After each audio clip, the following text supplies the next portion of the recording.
There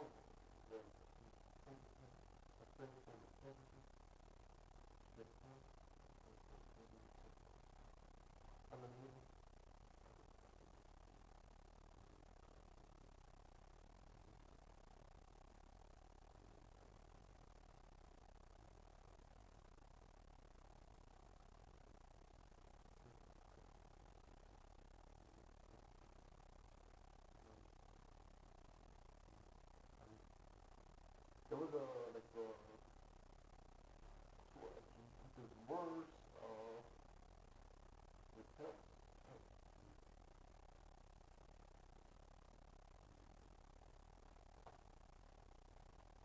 So that would that really help help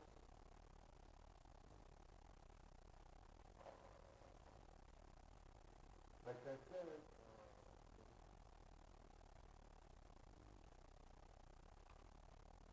like two twenty 20 never never 20 myself two four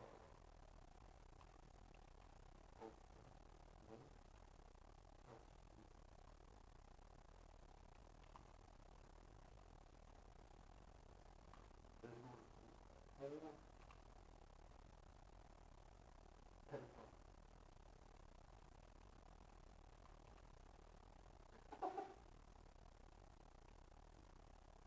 seven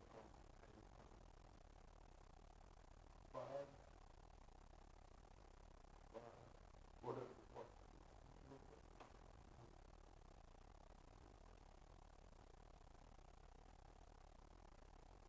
he's always even though he gets older he doesn't really good good good good what necessarily I think he's using the one as a tool to earn more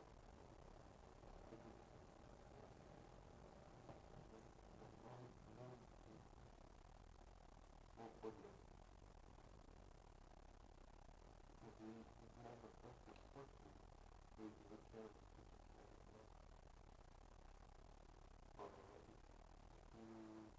use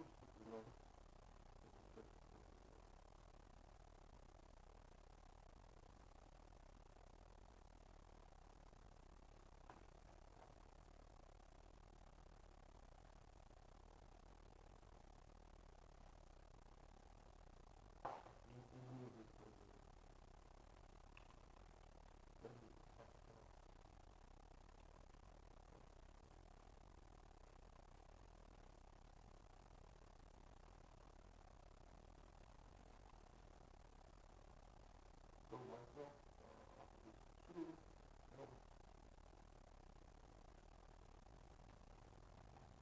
myself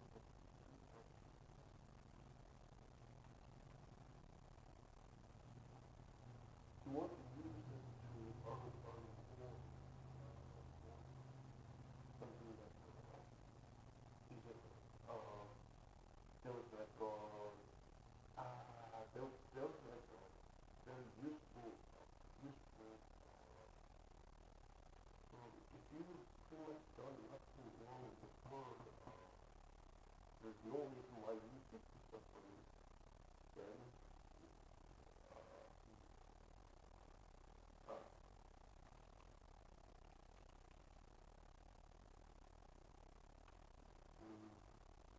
other terms those were useful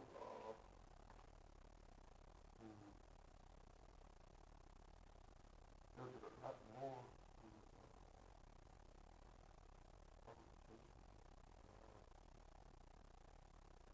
I could say there's avatar exercise unfortunately, I missed the experience in Western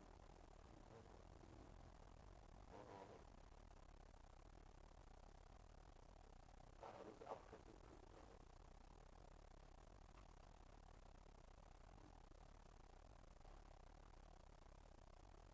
You can see that.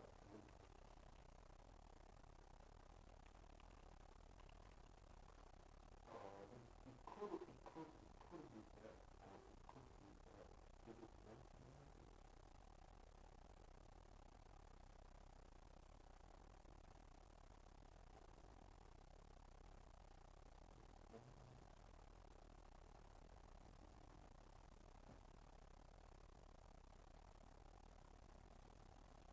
No, that is the link.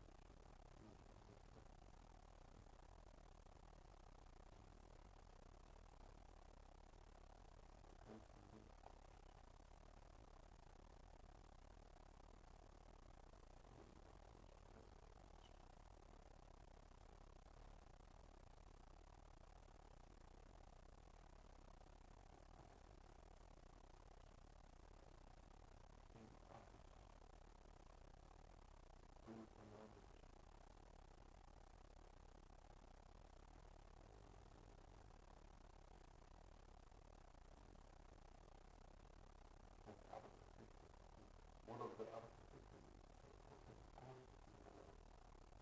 on about it.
Well, there's nothing wrong in the consciousness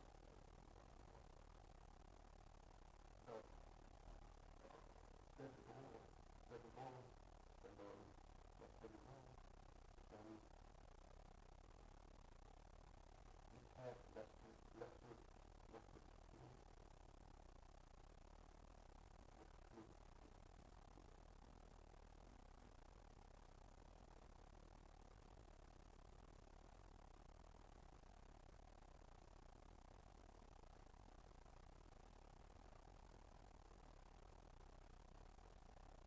even if it polishes your head to the smoothest smoothest you know,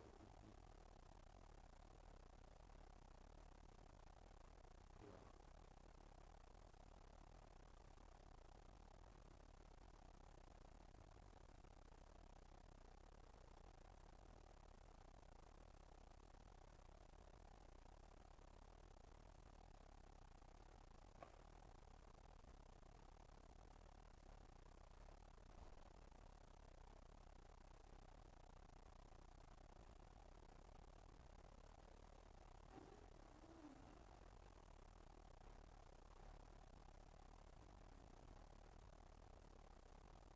That's more than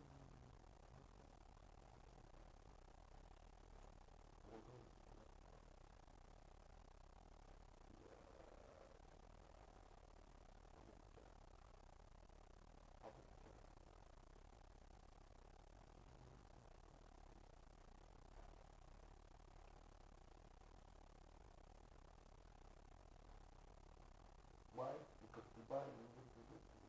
It's like all of the mathematics is I believe it's Dubai. Dubai actually City Hall.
If you could compare these coin to terror, point to terror,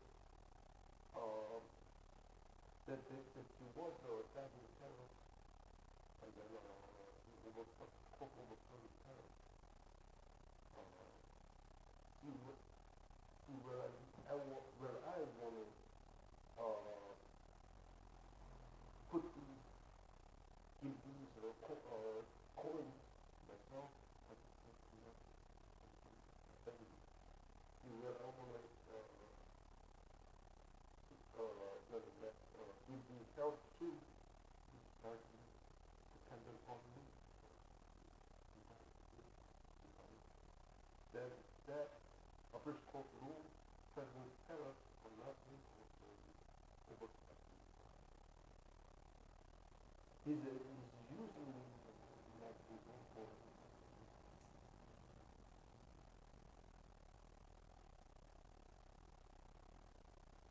maybe half time.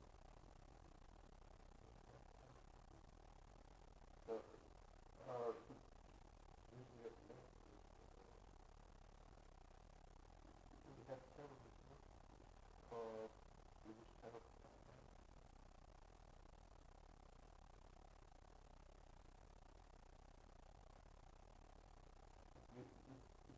mainly dependent on Another overpriced phone bill? Stop overpaying and switch us to Tello. It even cleans up after itself. Best of all.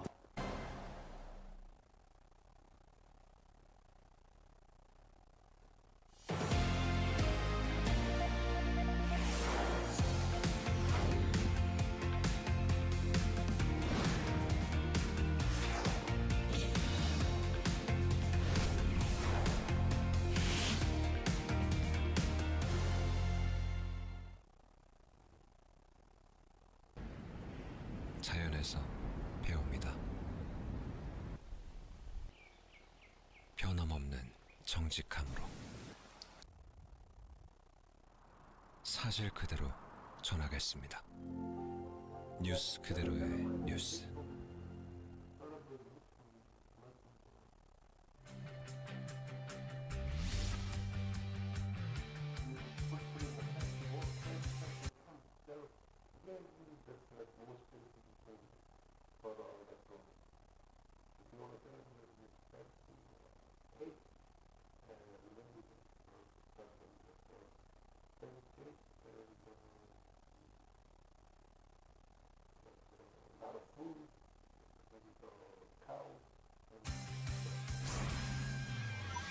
현장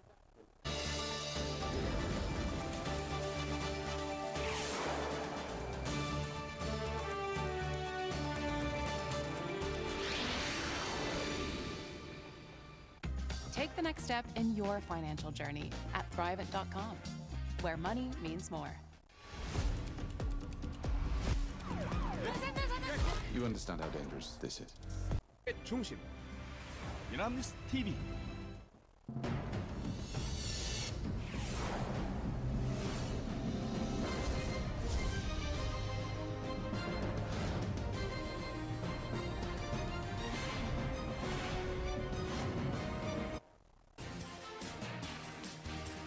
여러분 안녕하십니까? 바로 보는 TV 옴부즈맨의 노경철입니다.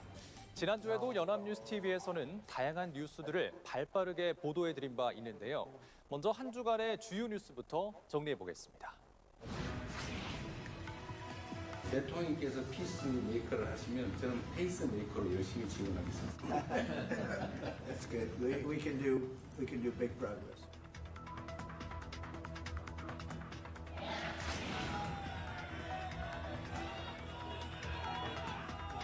구속영장 기각 예상하셨나요? 변석부 정당화하기 위해서 국무위원회 소집하셨던 건 아닌가요?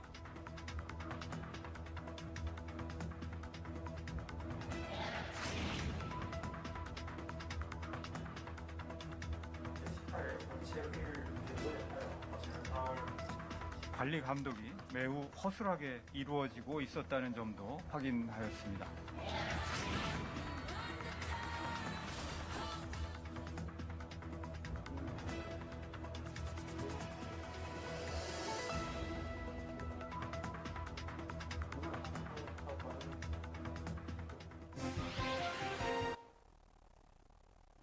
You know how valuable those he knew what those valuable those forces of how valuable those forces. I don't know what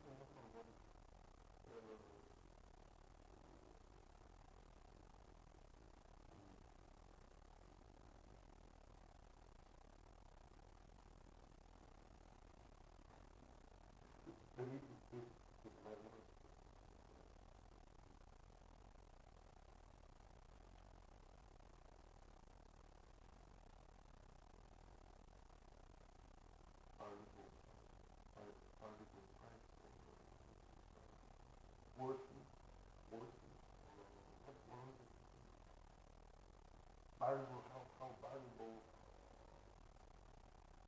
the Canada is. How valuable that valuable Canada is. That's the time.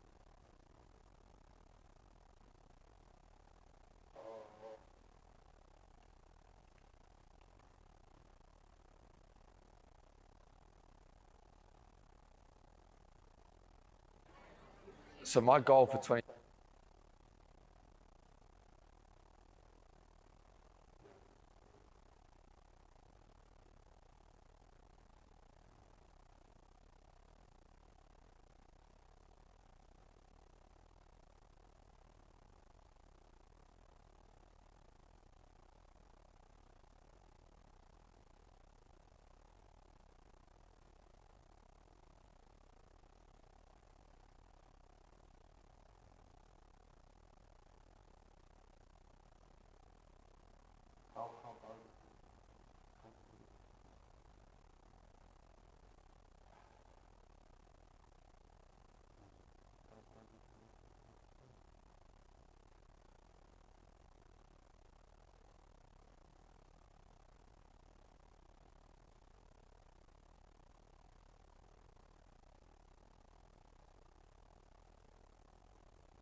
Not their own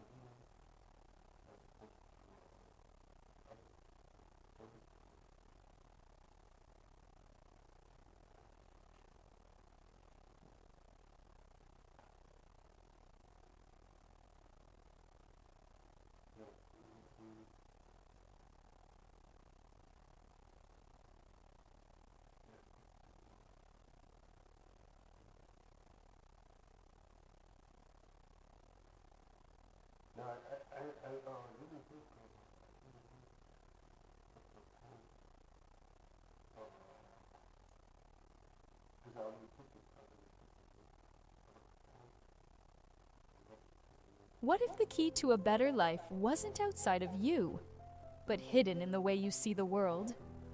Learn powerful and practical tools that dissolve self-sabotage, release limiting beliefs, and create lasting change. The Avatar course is a guided journey to greater clarity, deeper purpose, and a calm confidence that stays with you, touching every part of your life. Attend the online Avatar course on August 29th. Discover the power within you. Visit theavatarcourse.com to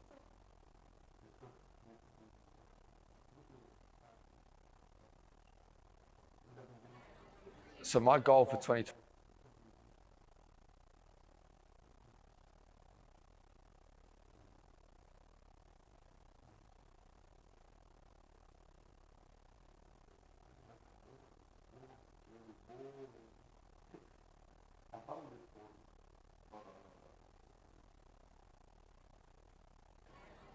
So my goal.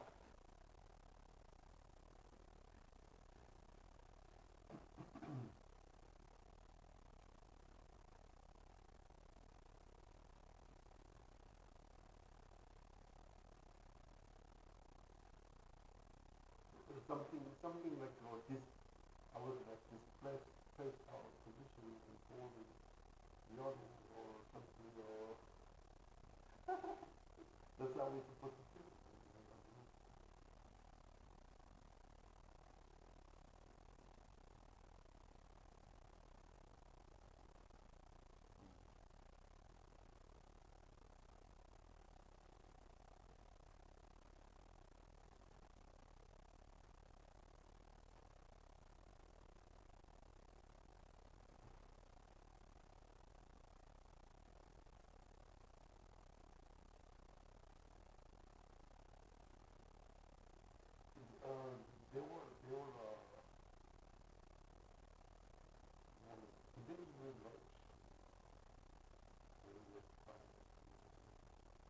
My mom really works more than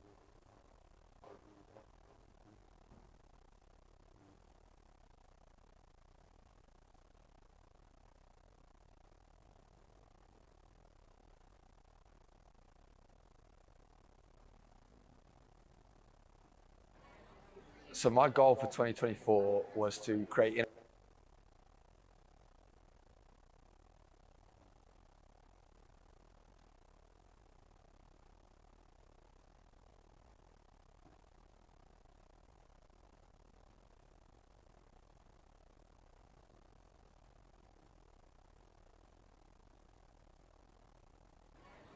So my goal for 2024 was to create.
decide to end the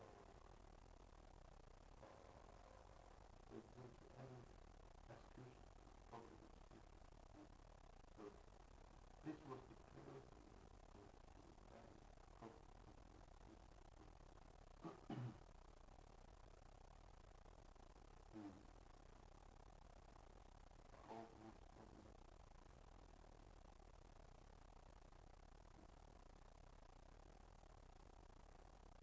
they didn't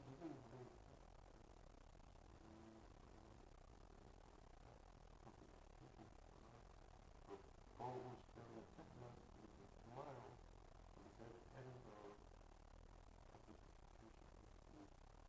yeah, they like tomorrow maybe I'm I who's doing it because she's flower terrorist and the flower terrorist in the forest I don't know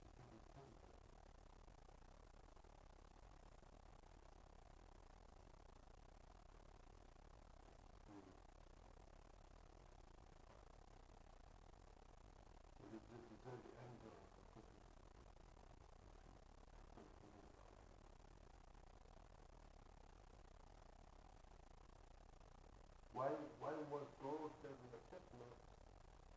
Because he wanted to sell the chestnut some more money and get sugar faster and really last that much longer.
So my goal for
uptight, out of sight.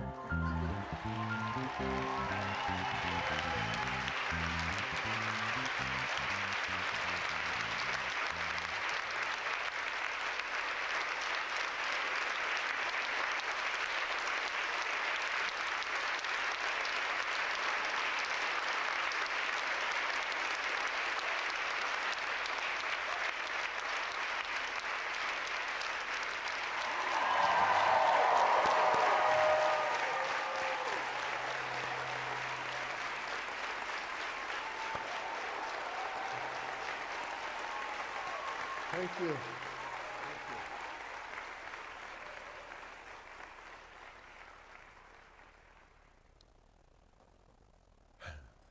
Well, you know, there's some people out in the world who always want to tell me about everything that's wrong. I'm not sure what the realization there is that they're trying to bring me to, but I'm not getting it.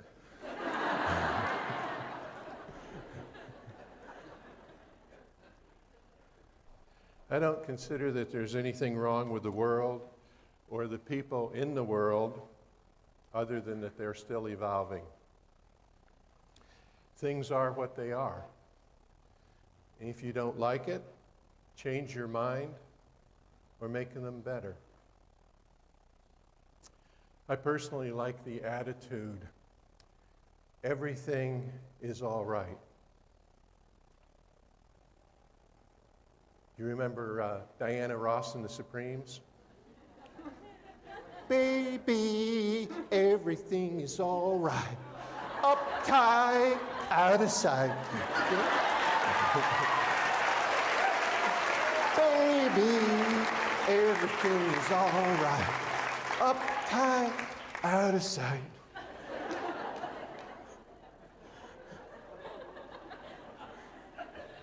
Hey, I've gone through 3 hurricanes in the last 2 months. And I've had 2 trees fall through my roof. I've sweat off 30 pounds doing physical labor. And I'm still humming to myself.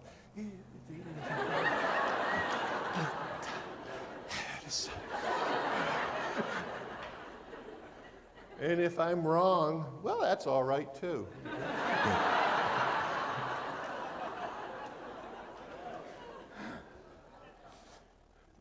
This all right attitude, it's what connects you with the higher self. Everything is all right. And if Diana Ross and the Supremes, baby, everything is all right. Uptight, out of sight. Baby, everything is all right. Uptight, out of sight.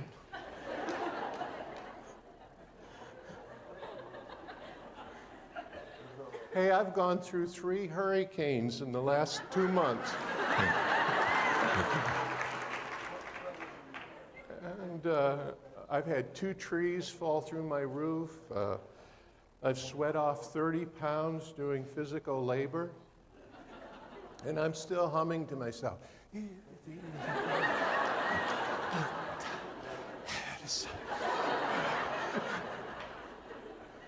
And if I'm wrong, well, that's all right too.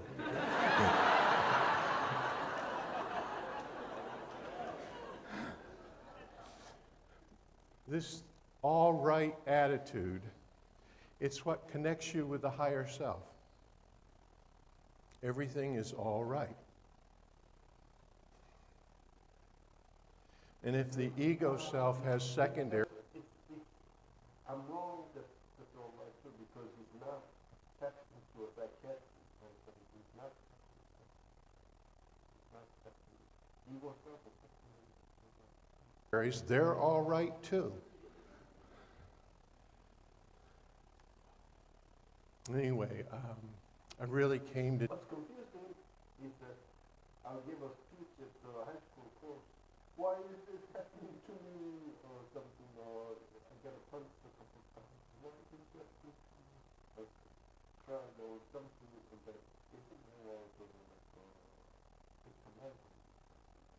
Today because I want to tell you, you're all right.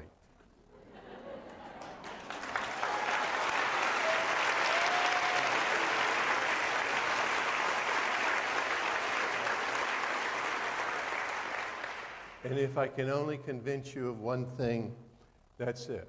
You are all right. I want to tell you my hurricane story.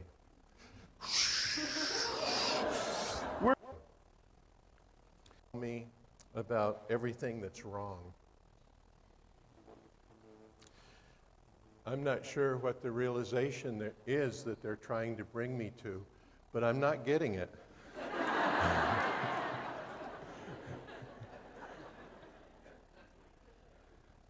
I don't consider that there's anything wrong with the world or the people in the world other than that they're still evolving.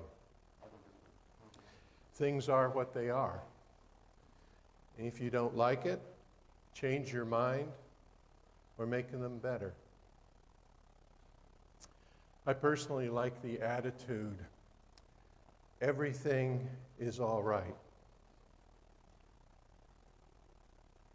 You remember Diana Ross in the Supreme 2 hours to and for the few gas stations that had power, there were long lines. And I had to wait in my truck for 2 hours to purchase a 5-gallon can of gasoline, one of those red jerry cans like the Army uses. And I finally got it, and I was on my way home, and I saw another man, and he was like pushing his truck off the road, and his wife was trying to steer, and she looked like she was really nervous and scared. So I stopped and I helped him push his truck into a parking lot. Good Samaritan, right? Well, I asked him what was wrong, and I was hoping for dead battery.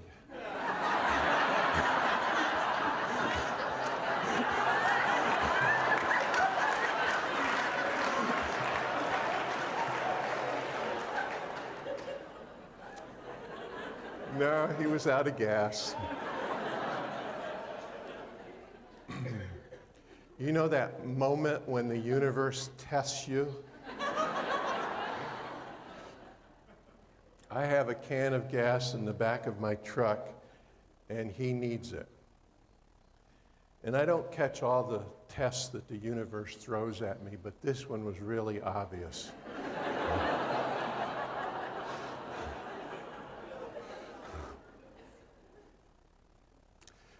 So I took the red jerry can out of my truck and I gave it to him.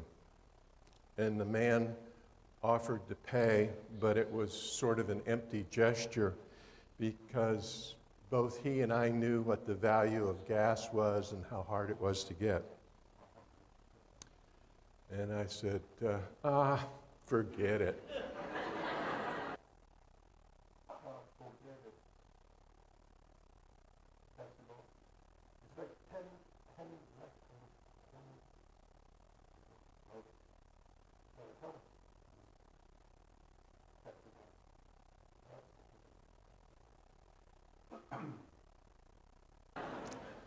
Pass it on. Help the next guy.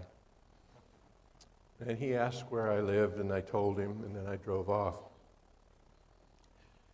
Now, I actually felt pretty good. And I felt better than even if I had the gas. Because there's a satisfaction and kindness that it's unlike any other joy that you experience. Unselfish service to others always leaves you feeling a little bit better about yourself. So I went to the office, and even though I was 2 or 3 hours late, I was on top of the world, happy.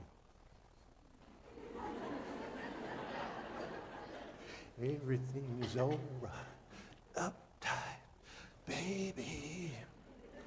And you know, I would have been miserable and angry all day if I'd withheld that gas. And it reminded me that if I want to be happy, all I need to do is be kind. What a concept. Anyway, that night I went home, and the jerry can was waiting for me by my front gate, and it had been refilled. What a really good world it can be, you know? And that, to me, has the feeling of an enlightened planetary civilization. And I know that his kindness in returning the gas made him happy.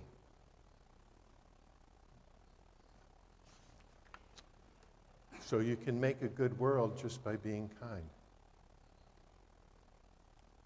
Now, speaking of good world, as you can see, once again, the trainers have invited me to talk to you.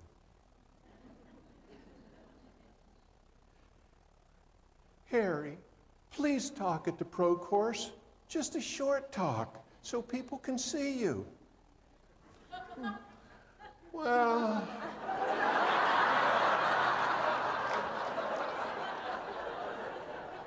I don't know. What would I talk about? And this time it was Zavra who took the bait. Oh, talk about anything. Yes!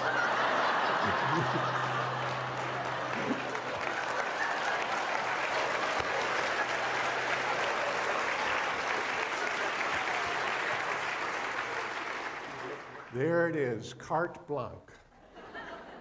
Harry unleashed. Talk about anything. Avra just realized she made a mistake. Too late.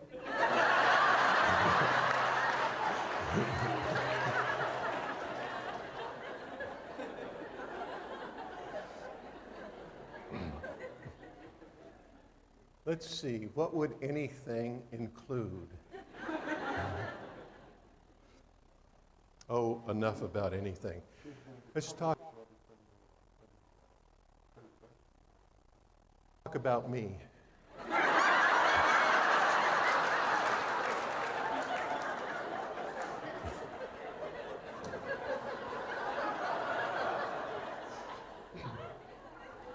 As some of you know, underneath this urban, super sophisticated identity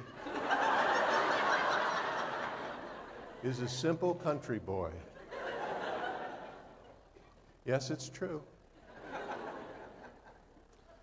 A country boy who has dabbled in farming and gardening, raising animals most of his life.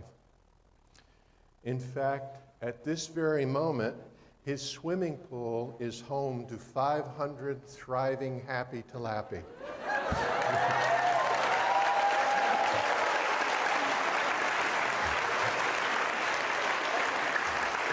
500 thriving. A country boy who has dabbled in farming and gardening, raising animals most of his life. In fact, at this very moment, his swimming pool is home to 500 thriving happy tilapia.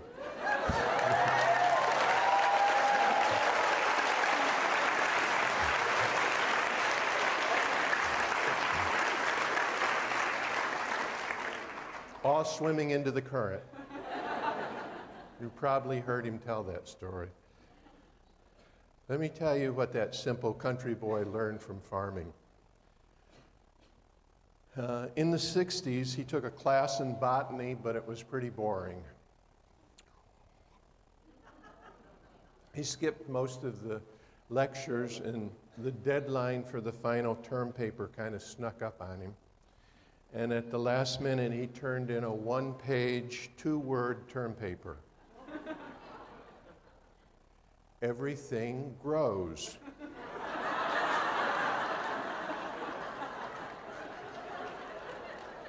Or his botany class, right?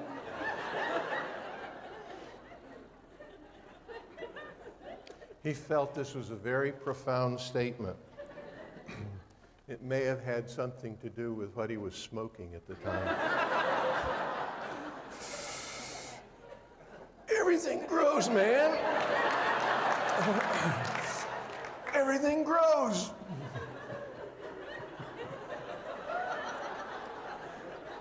I told you it was the 60s. But this was a Lucy in the sky diamond mine cognition. Everything grows.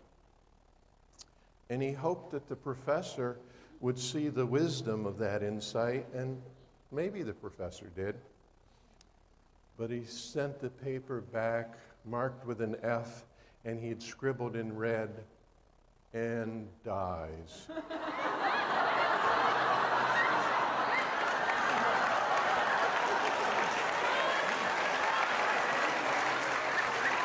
At the time.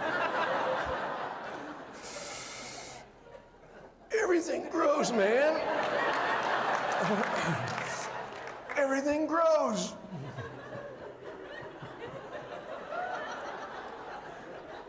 I told you it was the 60s. But this was a Lucy in the sky diamond mine cognition. Everything grows. Lucy in the sky diamond mine cognition. Lucy in the sky, Lucy in the sky, Hangja in the sky, Diamond mine cognition. diamond mine cognition, your mind cognition, everything grows. So if you think of everything Everything grows. grows. And he hoped that the professor would see the wisdom of that insight, and maybe the professor did. But he sent the paper back marked with an F, and he had scribbled in red, "and dies."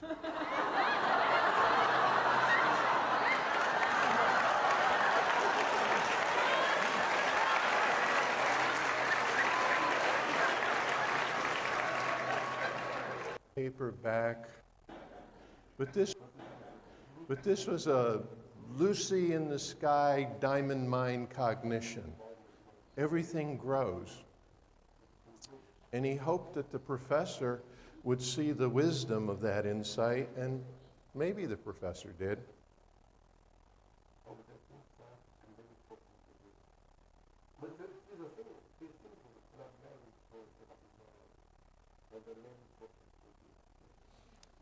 But he sent the paper back marked with an F, and he had scribbled in red, "and dies."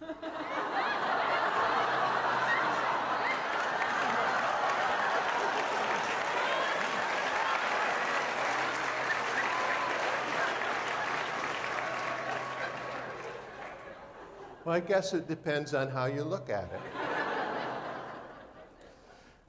The country boy thought the professor had a pretty negative attitude, kind of pre-adolescent issues. Definitely not a Diana Ross fan. And this was in a time before the country boy had met Avra, and he was still very good at getting in the last word.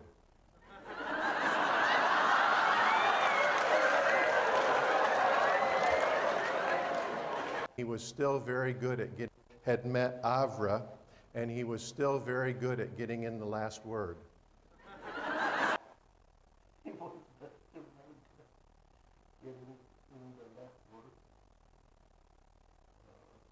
그러니까 맨 끝에 뭐를 쭉 말하면은 죽을 것 같아. 내가 죽을 것 같이 말하는. The last word is his dying word.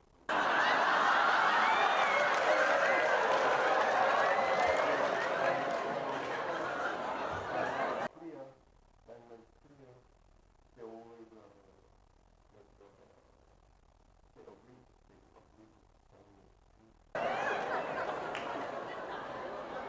I'm going to pay for that.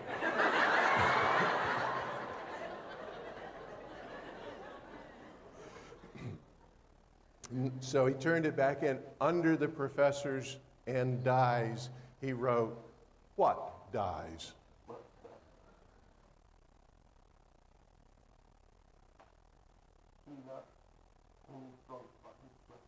Well, he not only flunked botany class, he became really insufferable to his friends.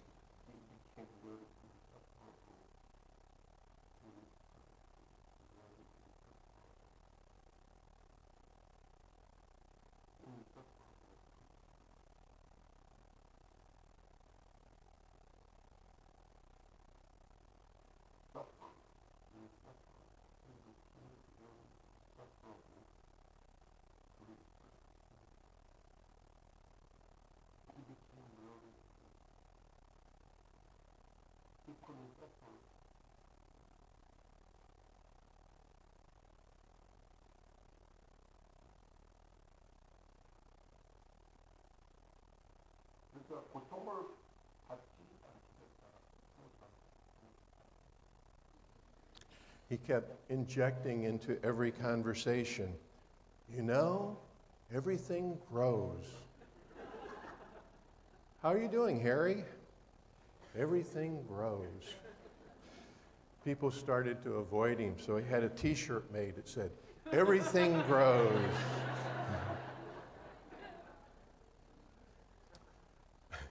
I tell you honestly, right there, he figured that he pretty much knew everything there was to know. Growth is the purpose of life. Now, a few years later, he had occasion to grow green beans for a health food store. And there wasn't much profit in it, but it kept him out of trouble. Relatively out of trouble. You see, it was the health food store where Avra worked. Okay, the truth. He raised organic green beans so he could go into town and see Avra. What? How do you meet girls?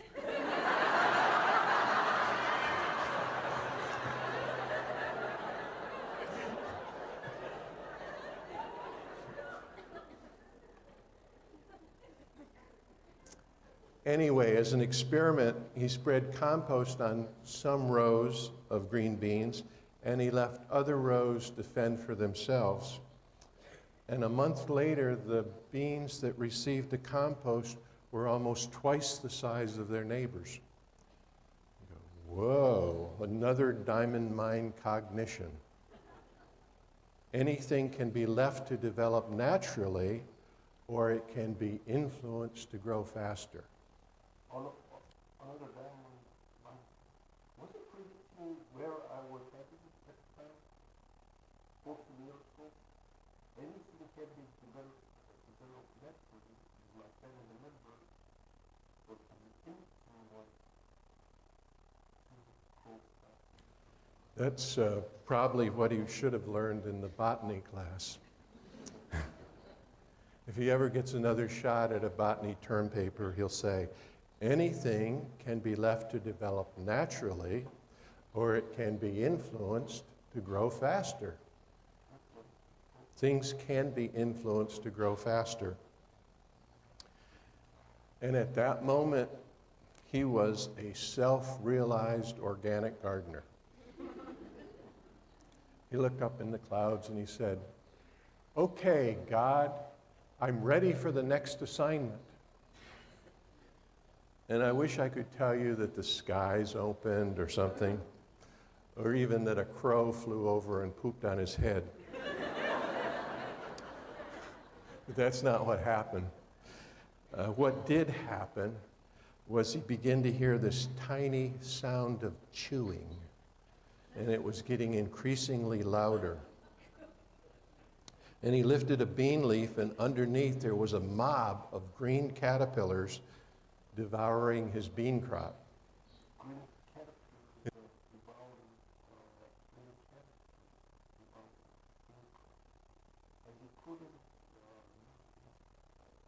Like those caterpillar company market.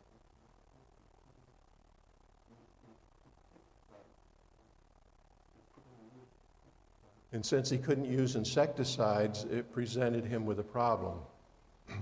It was one of those existential moments. He was at a crossroads in his pursuit of truth and Avra.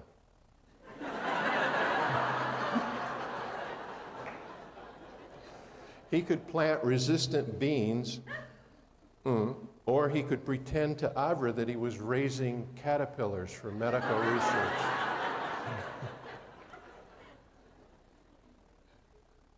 And just as he was about to decide in favor of the caterpillar story, a horny toad hopped out and began gobbling up the caterpillars.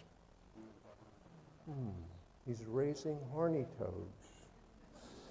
What was God trying to tell him? And he considered several seductive stories about why he was raising horny toads, but they fell kind of flat in the telling. So he decided to give up lying, at least for a day. Now, the idea that really came out of that period was that growth and development of human consciousness could be accelerated. So that's what is true education, as opposed to indoctrinating beliefs in someone. This is what education's really about. And he took that realization and he went back to teaching. Now, the key questions, development of human, tell him. And he considered several seductive stories about why he was raising horny toads, but they fell kind of flat in the telling. So he decided to give up lying, at least for a day. Now, the idea that really came out of that period was that growth and development of human consciousness could be accelerated. So that's what is true education, as opposed to indoctrinating beliefs in someone. This is what education's really about. And he took that, so he decided to give up lying, at least for a day. Now, the idea that really came out of that period was that growth and development of human consciousness could be accelerated. So that's what is true education, as opposed to indoctrinating beliefs in someone. This is what education's really about. And he took that realization and he went back to teaching. Now, the key questions are what influences are favorable to the development in someone. Was that growth and development that really came out of that period was that growth and development of human consciousness could be accelerated. So that's what Like those health numbers that are given out to the true education. Education is supposed to there's more possible. It fell kind of flat in the telling. So he decided to give up lying, at least for a day. Now, the idea that really came out of that period was that growth and development of human consciousness could be accelerated. So that's what is true education, as opposed to indoctrinating beliefs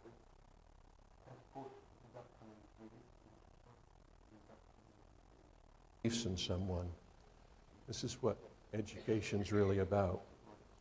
And he took that realization and he went back to teaching. Now, the key questions are what influences are favorable to the development of an enlightened consciousness, and why? And these are the questions that philosophers and spiritual teachers have been asking themselves for the last 5,000 years. If you could strip any political, religious, or spiritual practice back to its unblemished core, you would find someone's opinion about what influences are favorable to the development of higher consciousness. Unfortunately, the opinions aren't always correct. One of the classic allegories of Western civilization is called Plato's Allegory of the Cave. How many of you know it? It used to be more classic than that. An allegory is a story with a hidden meaning or a teaching. And in the allegory of the cave, Plato portrays people as sitting in front of a wall in a dark cave. And behind the people is a fire with figurines, little dolls, and the dolls go back and forth through the light of the fire, and they cast shadows on the wall in front of the people. Now, the people don't see the fire, and they never look at the dolls. They only regard the shadows that the dolls cast on the wall in front of them. And the people come to believe that these shadows are reality, and they suffer greatly as a consequence of their belief. These shadows are reality. Now, the people don't see the fire, and they never look at the dolls. They only regard the shadows that the dolls cast on the wall in front of them. And the people come to believe that these shadows are reality, and they suffer greatly as a consequence of their belief. You've probably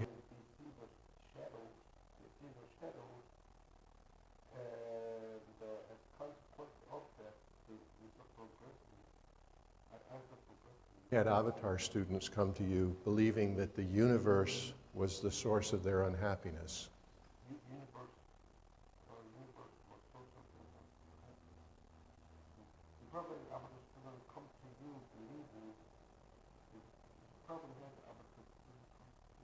The universe was the source of their unhappiness. They're chasing shadows.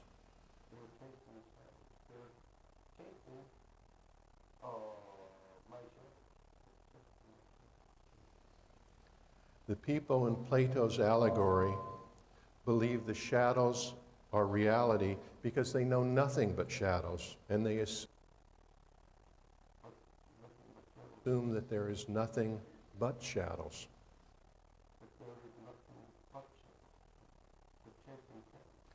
The people in Plato's allegory believe the shadows are reality because they know nothing but shadows, and they assume that there is nothing but shadows. The principal obstruction to their awakening is the belief that they feel they're already awake.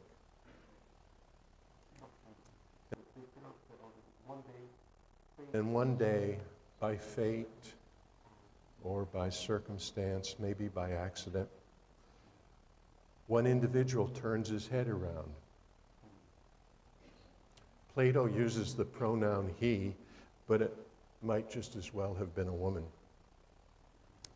And as he turns his head around, he sees the dolls going back and forth in front of the fire. And in that moment, he realizes that the shadows are only shadows, and that the suffering is caused by ignorance.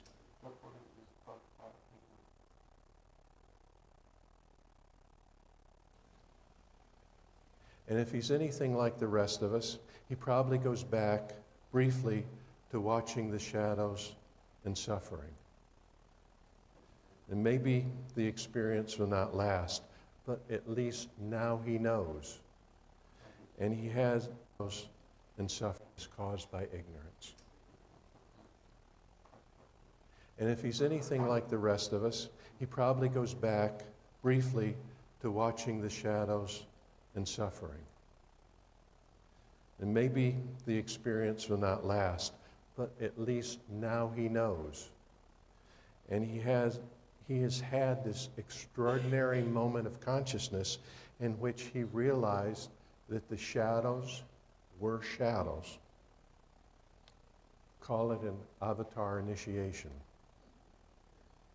And having seen the truth, it will tug at him until he finally walks out of the cave, walks into the sunlight. And we call that going to Wizards.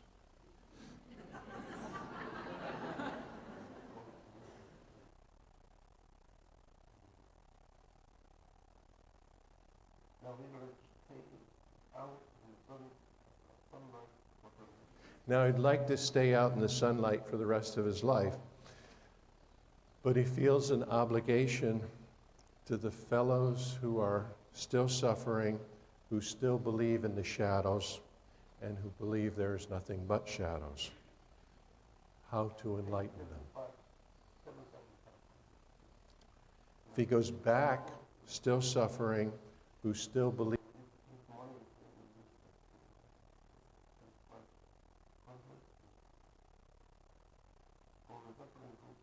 in the shadows and who believe there is nothing but shadows. How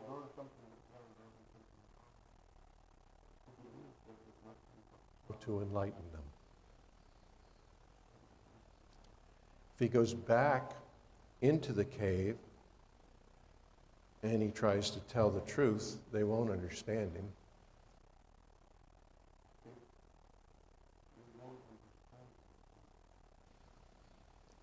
They won't believe him. They've never heard the word sunlight.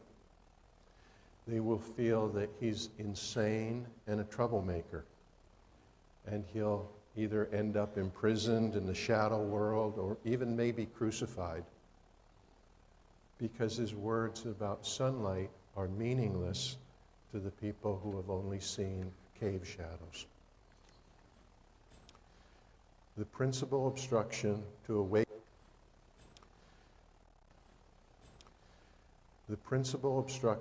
awakening is the belief that you're already awake.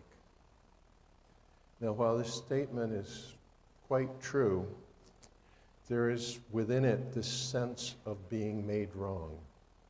You know, what do you mean I'm not awake? It's a threat to the ego. And this is not fertile ground for self-development, self-growth. This is definitely not Diana Ross singing. Quite true. There is within it this sense of being made wrong. You know, what do you mean I'm not awake? It's a threat to the ego. And this is not fertile ground for self-development, self-growth. This is definitely not Diana Ross singing, everything is all right, uptight.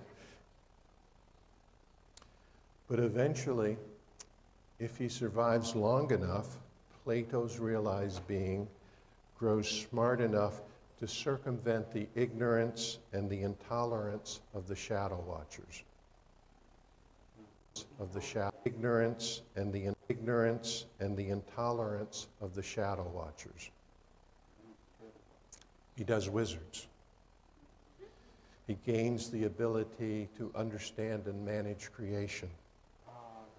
He operates enough to circumvent the ignorance and the intolerance of the shadow watchers.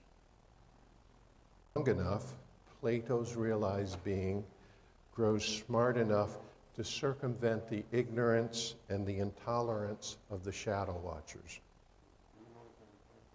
He does wizards. He gains the ability to understand and manage creation. He operates from the viewpoint of higher self without needing approval or applause. He simply takes responsibility for transforming these people, transforming civilization. He learns how to inspire. and he simply takes responsibility for transforming these people, transforming civilization. He learns how to inspire. And he inspires the people who are trapped and suffering in their shadow reality. He learns how to get them to turn around and see the light without making them wrong. Baby, everything is all right. Uptight, out of sight.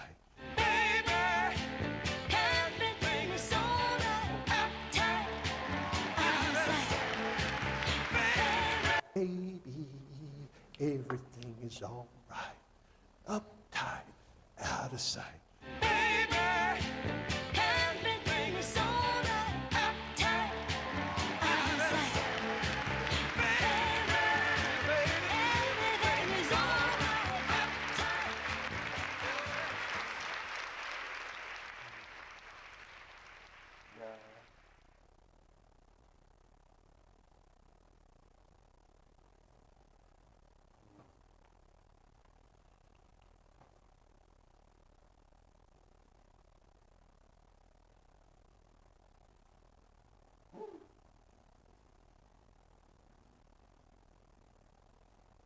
The FBI wants me to head up a task force.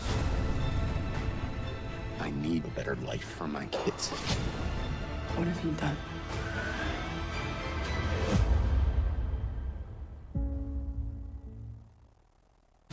Grip, stability, precision. That's the essence of driving. Lawfin.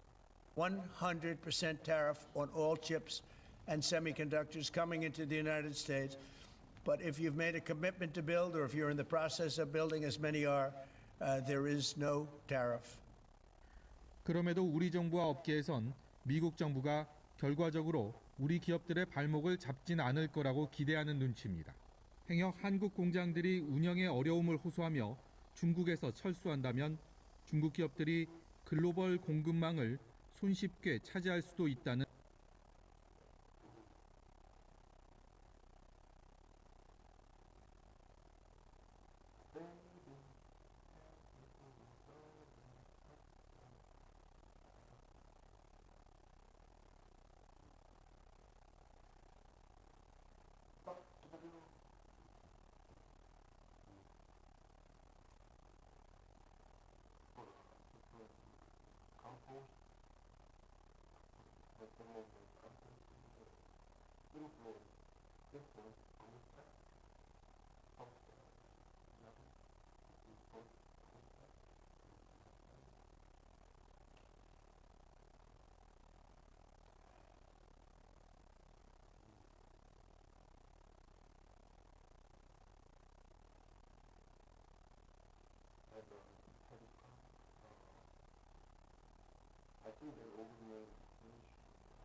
간사인 김용민 의원은 더 이상 국민 신뢰를 잃어버린 법원에 내란 사건을 맡길 수 없다며 당 지도부는 내란 특별재판부 설치를 즉시 결단하라고 촉구했습니다.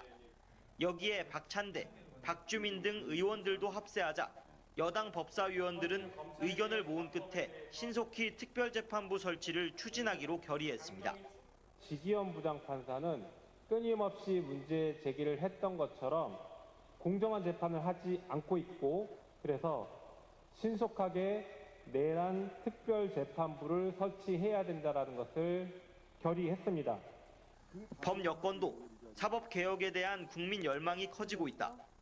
내란 청산을 방해하면 사법부도 심판과 개혁의 대상이 될 것이라고 날을 세웠습니다. 반면 국민의힘은 지극히 당연한 결정이라고 법원 결정을 환영했습니다. 특검이 얼마나 무리한 특검이고 정치 특검인지를 스스로 말해주는 것이라고 생각합니다. 개혁신당 이준석 대표도 방조 혐의는 불구속 수사가 원칙이라며 기각 결정에 동의했습니다. MBC 뉴스 김상훈입니다.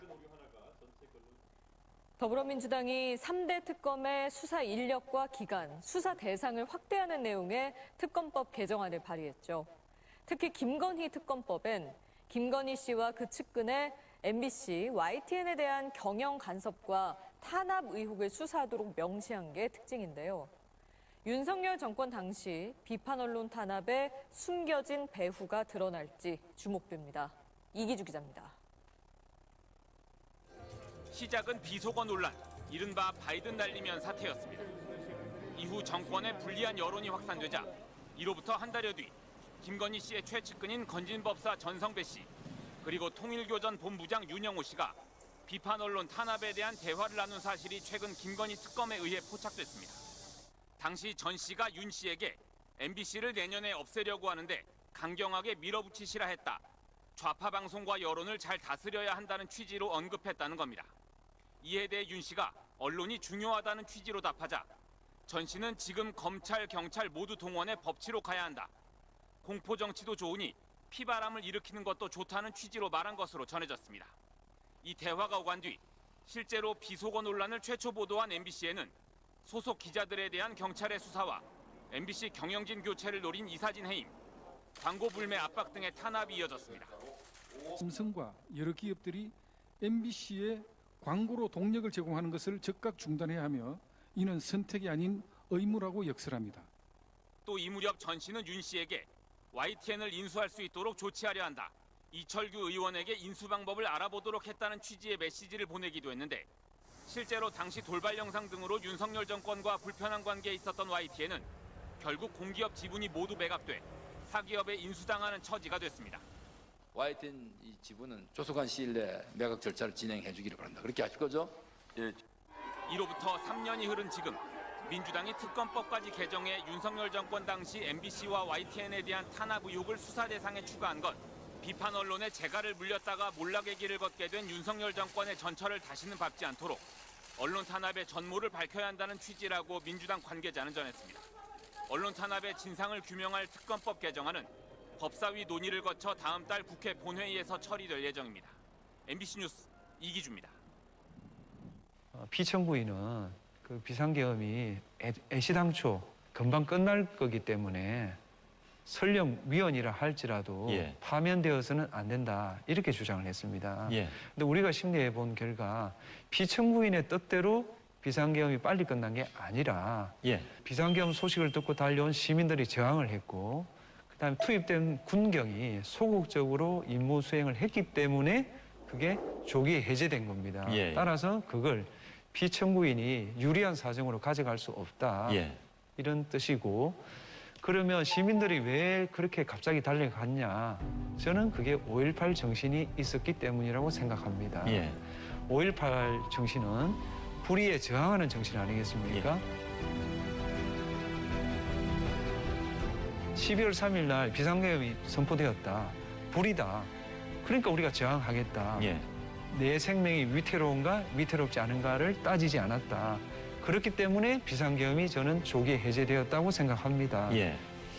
그건 많은 분들의 생각과 일치한 부분들이기도 했습니다. 그리고 재판 진행하시는 동안에 여러 증인들이 나왔습니다. 네. 혹시 누가 제일 기억에 남는 증인이었던가요? 저는 곽종건 예. 특전사령관 그분이 가장 인상적입니다. 예. 상관을 잘못 만나가지고 인생을 망친 사람입니다. 예. 어쨌든 형식적으로 상관 아닙니까? 예, 예. 그리고 자기를 승진시켜준 사람이고 예. 그 사람을 두고서 그렇게 정언을 한다는 게 쉽지 않죠. 쉽지 않습니다. 예. 그 탄핵 사건에 보면 수방사령관도 정언을 제대로 안 했고요. 예. 경찰청장도 제대로 안 했습니다. 특임단장도 제대로 안 했습니다. 예. 가장 진실되게 정언한 사람이 저는 특전사령관 아니었나 생각하고요. 예. 두 번째, 특전사령관이 임무 수행을 적극적으로 했더라면 예.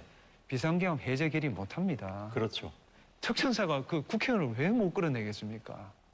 뭐 맘만 먹으면 뭐 그건 마음만 먹으면 얼마든지 끄집어내고요. 예, 예. 마음만 먹으면 단전단수 다 할 수 있었을 예. 겁니다. 그래서 제가 그 가끔 12.3 이후에 하는 말이 있는데 이제까지 과거의 역사에서 민주주의를 무너뜨리고 해친 것이 본의 아니게 군인들이었다면 이번 12.3 계엄에서는 우리가 군인들에게 민주주의를 배웠다라는 얘기를 가끔 합니다. 저는 동의합니다. 예. 그 여권에서는 아직 내란은 현재 진행형이다라는 말도 가끔 합니다. 이것이 단지 정치적인 레토릭일까요? 아니면 실제로 그렇다고 생각하십니까? 저는 그 내란의 진상은 다 규명되지 않았다고 생각합니다. 예. 그런 의미에서 특검 수사의 필요성 저는 인정합니다. 예. 지금 세 가지 특검이 한꺼번에 돌아가고 있습니다. 네. 특검은 관용이나 자제하고는 거리가 좀 먼 거죠. 그렇습니다. 예. 그 관용과 자제를 제가 자꾸 말하니까 예. 뭐 비상계엄에 대해서도 관용을 해야 되지 않냐. First and foremost, welcome to the show. How are you today? Good morning. Thank you so much for having me. I'm doing well. Thank Well, you. I'm excited to have you, fellow New Yorker, right? You're based out of New York City? Yes, I've been practicing in New York City and Manhattan generally, but in Brooklyn and the Bronx for about 30 years. Oh my goodness, not to age myself, but you don't look old enough to be practicing for 30 years, but that's Very great. good. Thank you so much for You being are so so kind. welcome. Well, I'm excited to talk about psychiatry and what Sure. you're delivering and helping people with. But before we get into that, I think it's always important for me to get to know you and vice versa. So I want to talk a little bit about, where you're from originally. Give me a little background of your family and, how do we get down this path of, wanting to help people in this, in this capacity? Sure. It's a relatively unique story. I was raised here in New York as a kid. Both of my parents, my mom and my dad, are both nurses. So it was kind of the family business, if you will. My mother was actually very, very active and an advocate. She was the president of the Emergency Nurses Association here in New York when I was a kid. So they part of service has always been a family business, if you will. And I really didn't have a calling for it until I got to a point where I had the opportunity to make a decision, and believe it or not, went to nursing school, and unfortunately for me, worked in one of my mother's emergency rooms, which was a very difficult thing. Everybody was kind of on me, but it was there that I found where my niche was for psychiatry. I got pulled away from medical, and my interest really kind of got into the mental health area. And from that point on, I moved into psychiatry, and then came to New York to do training at Columbia University, and that's where I got my advanced training. And while I was working at the New York State Psychiatric Institute, and that was kind of my foray many years ago into practicing psychiatry as a prescriber, diagnosing and prescribing.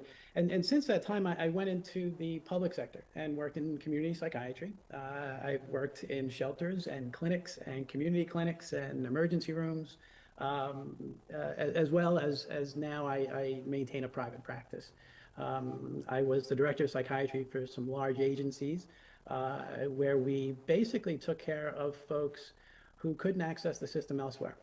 Psychiatry is a strange specialty. It's one that patients feel the need that they can and should reach into their pocket for care, which doesn't happen in many other specialties. But I think that that speaks to a problem with access and consistency in mental health, particularly for folks who don't have resources to pay out of pocket. So the community psychiatry system here in the city is quite robust. However, as we talk about politics and such, you hear about benefits being cut and such, and what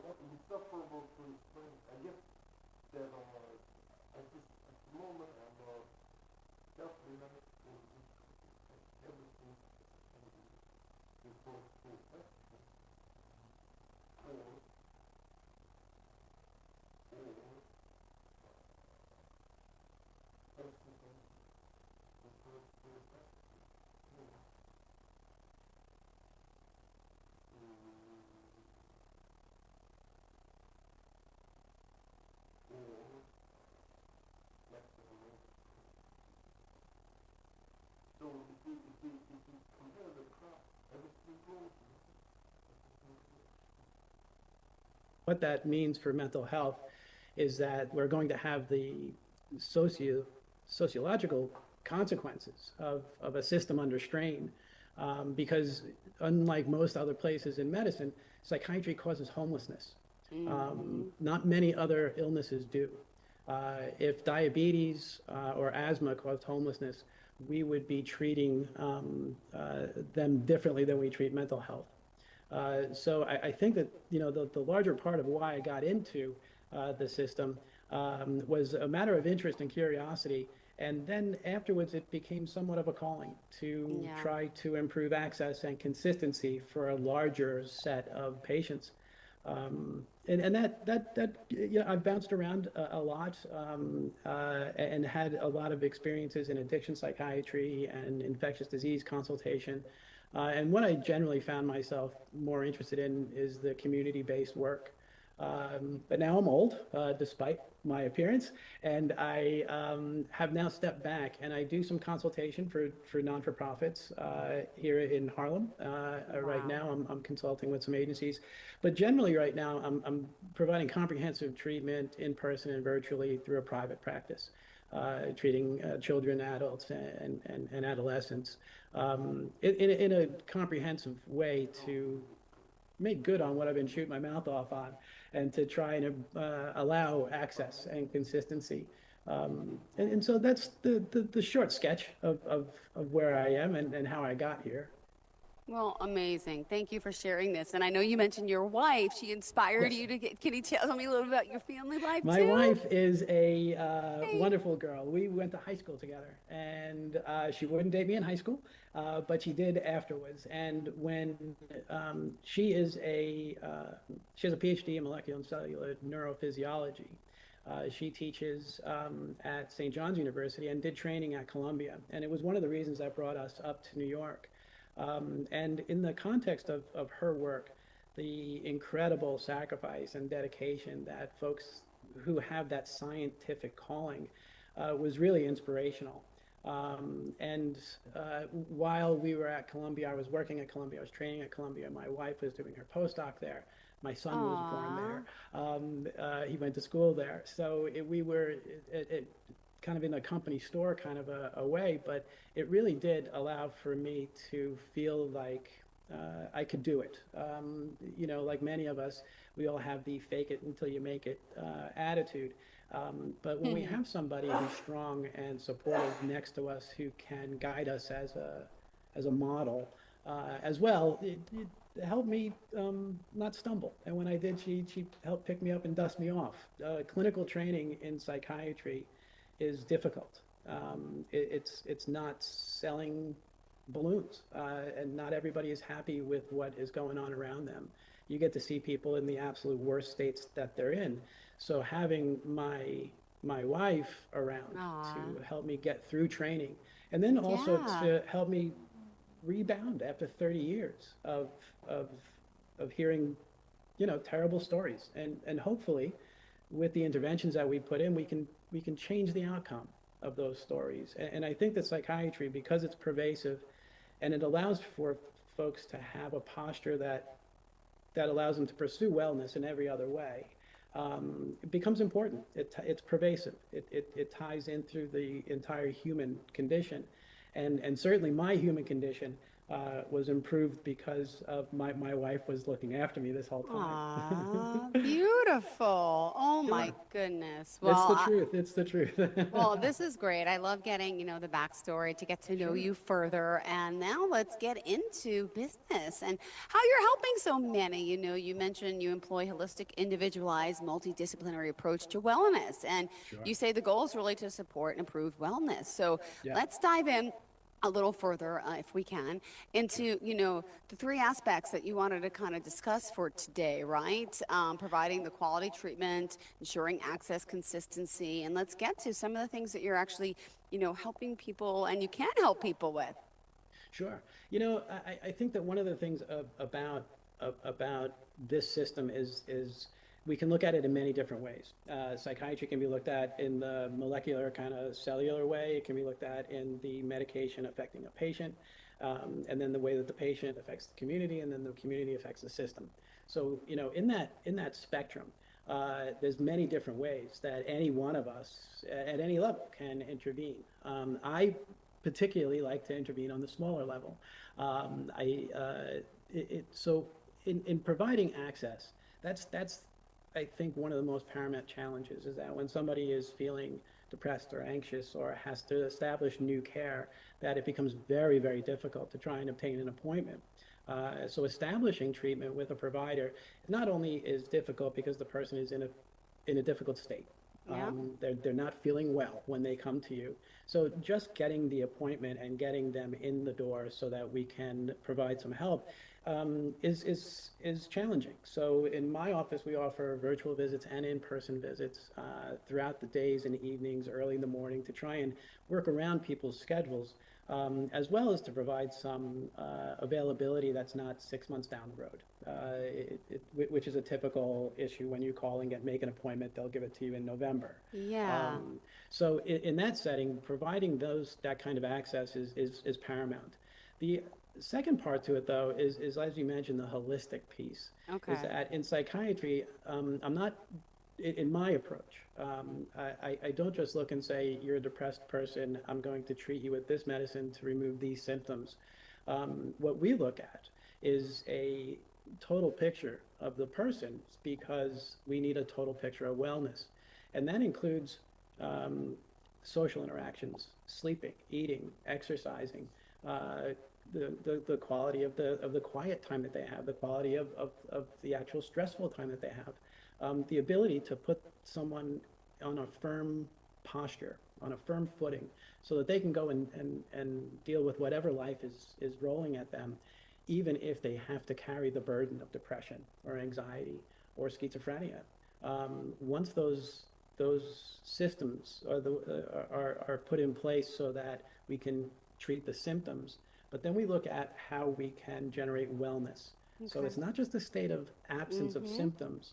That's the beginning. So we get access, we treat the symptoms.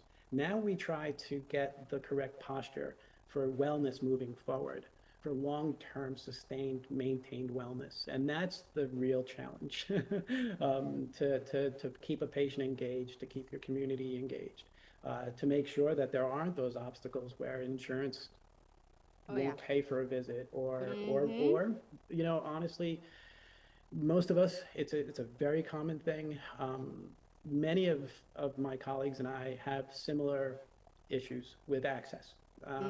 It seems that there is a tremendous demand, an ever growing number of patients trying to seek care, and the cost of care should never become an obstacle to treatment, and that's one of the basic tenets that we also operate off of here. And although we aren't in this to make ourselves rich, we do operate off of a sliding scale so that the cost of treatment doesn't become an obstacle to treatment.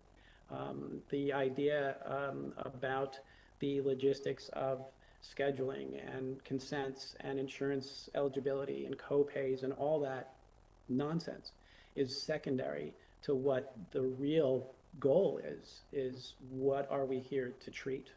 what are our goals towards wellness. And the idea that an extended copay or an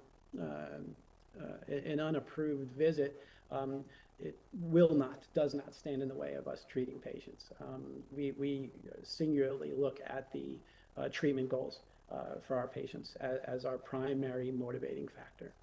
Amazing. Thank you so much. And just to, just to kind of reiterate here, I mean, you're helping people with whether it's bipolar depression, you mentioned schizophrenia, suicide prevention, anxiety, social phobia, PTSD, anxiety, OCD disorders. There's a lot that. Oh my goodness, and attention deficit is one of the things that I find more frequently these days is during the pandemic there was I think many people sought treatment during that time for a host of reasons, for depression, for anxiety, for distractibility, for the inability to maintain their focus and concentration while they were outside of the office. And that tracks diagnostically. Structure and schedule helps folks. So you could see where there would be a balloon of people seeking those services. So you're right, there's a broad spectrum. We don't specialize in any one area, although I do have a great deal of experience after 30 years in post-traumatic stress disorder and depression and bipolar, schizoaffective disorder, schizophrenia, post-traumatic stress disorder and attention deficit disorder. Every patient that I see for the past 30 years and moving forward gets screened for depression, bipolar, psychotic disorders, distractibility, and anxiety. And in those cursory evals, that at least blends us the idea where we can take our next steps in looking at what this patient might require. But we, and many of us, but at my office, we treat just about everything that comes through the door. If we can't treat it, I have a colleague, I'm sure, somewhere in the city that will come in and lend a hand and pick up a patient that might be too much or maybe too complex for us at my office. Beautiful. Thank you so much. And let me also point out now, in your time here, you're also something else. You are a New York State certified medical marijuana provider, which helps all this. And could you just share a little bit about that? Because that's something that people can benefit from too. Without question. I've been an advocate for medical marijuana for many years, and in psychiatry, we were able to treat anxiety disorders. Specifically, originally was post-traumatic stress disorder with medical marijuana, and it was a complex system.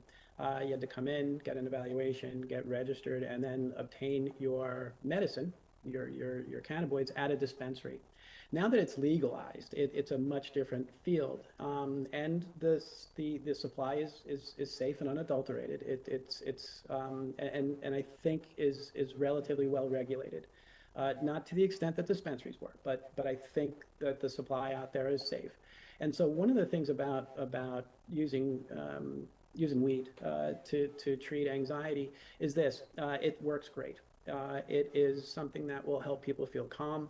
It will help very, very acute onset psychiatric symptoms, anxiety symptoms, sometimes even a sense of paranoia or what's called hypervigilance.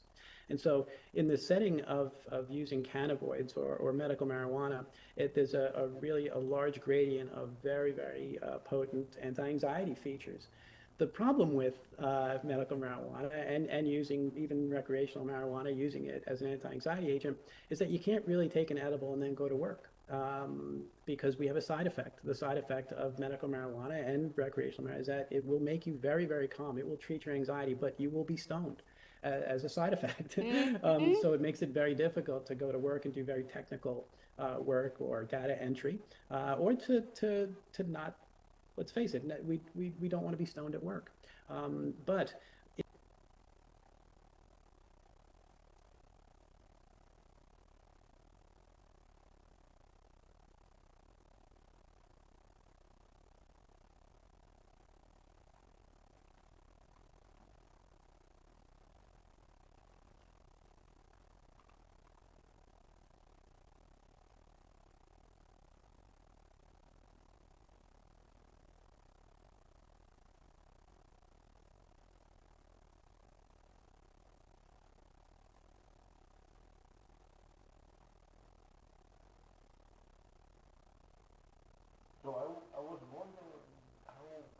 The organic governor met with Trump. The organic governor met with Trump. Did the organic governor organic governor and they end up getting married? People don't want to get the going back telling with Trump. Who's using the time?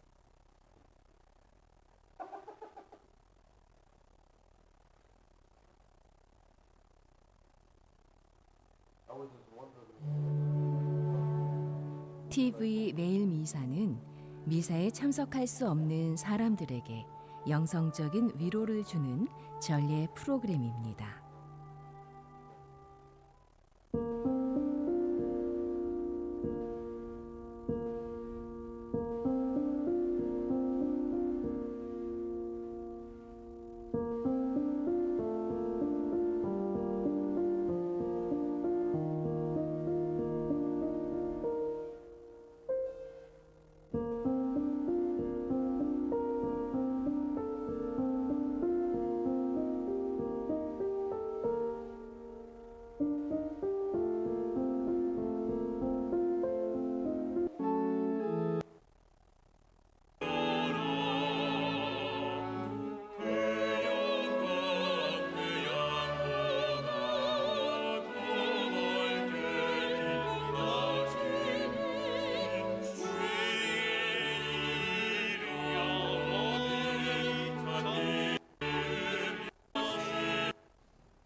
전능하신 하느님과 형제들에게 고백하오니 생각과 말과 행위로 죄를 많이 지었으며 자주 의무를 소홀히 하였나이다.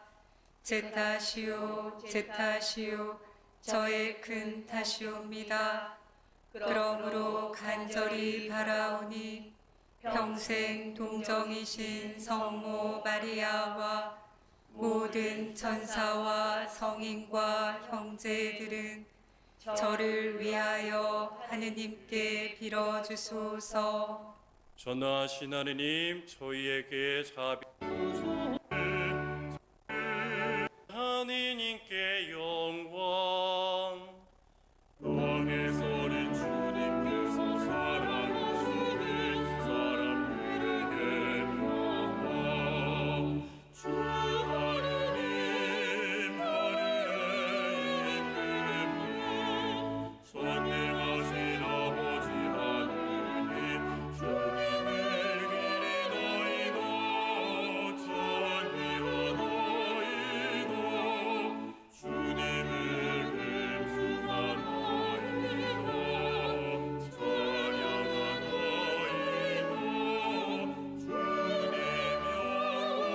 크시오니 감사나이다.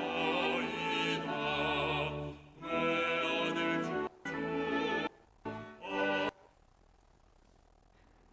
집회서의 말씀입니다.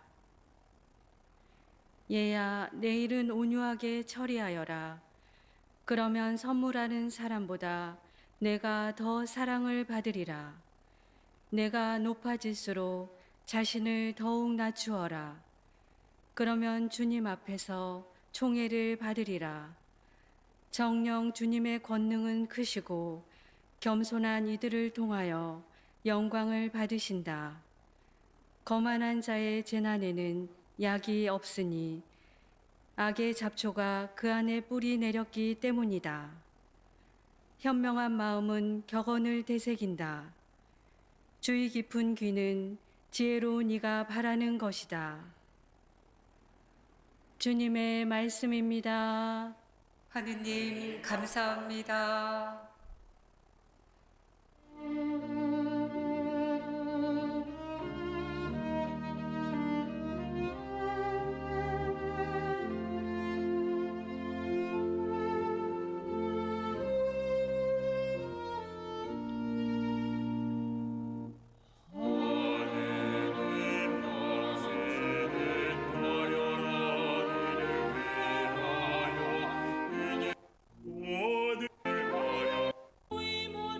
저는 히브리서 12장 18절에서 19절, 22절에서 24절의 말씀입니다.